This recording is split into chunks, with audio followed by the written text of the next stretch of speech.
So diversity in sport has been a big topic of conversation. What have you seen in curling around that issue?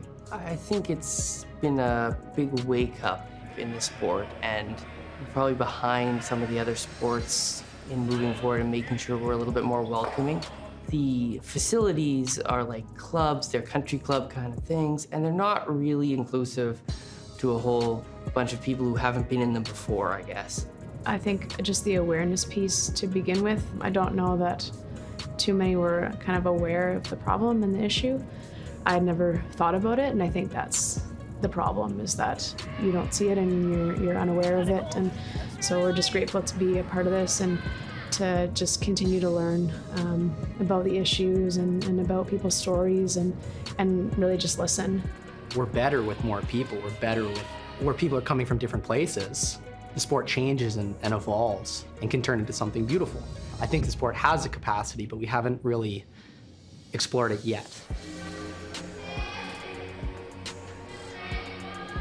Athletes have spoken up more about human rights issues, cultural issues. Do you think we'll see the same in curling?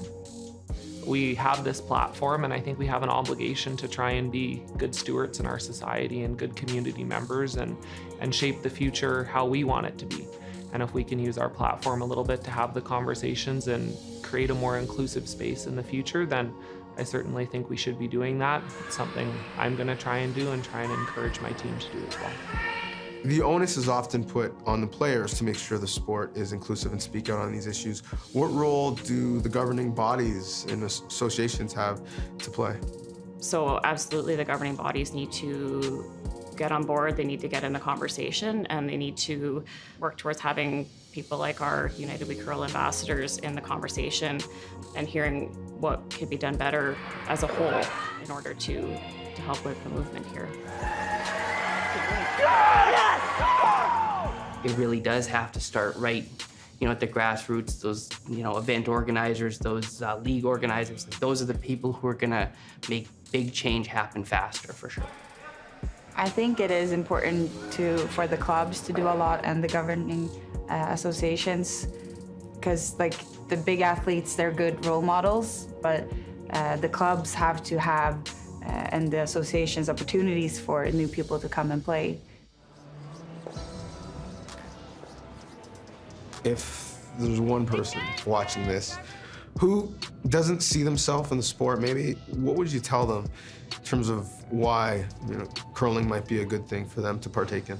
There's not too many sports where you can sit down with your competitor and chat, and it's something where you can just pick up a pair of shoes and come on the ice. I would hope that everyone would be inclusive. I know that through some stories that that's not the case right now, and so that would be my hope for the future, that everyone would feel welcome coming to the club at all abilities, just to go and enjoy the sport and have fun. I know for myself and my team and a lot of others, we welcome anyone. So please don't be afraid to join and even reach out to me if you have any questions. I would hope and I would dream that anyone from any background could have those same experiences that I had.